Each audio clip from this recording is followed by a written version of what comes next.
lumabas. May buhat siya.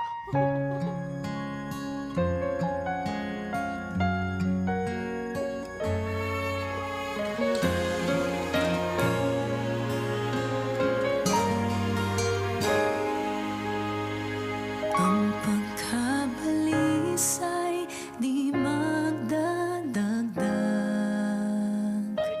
Buhay na hiram, siya ang may hawak.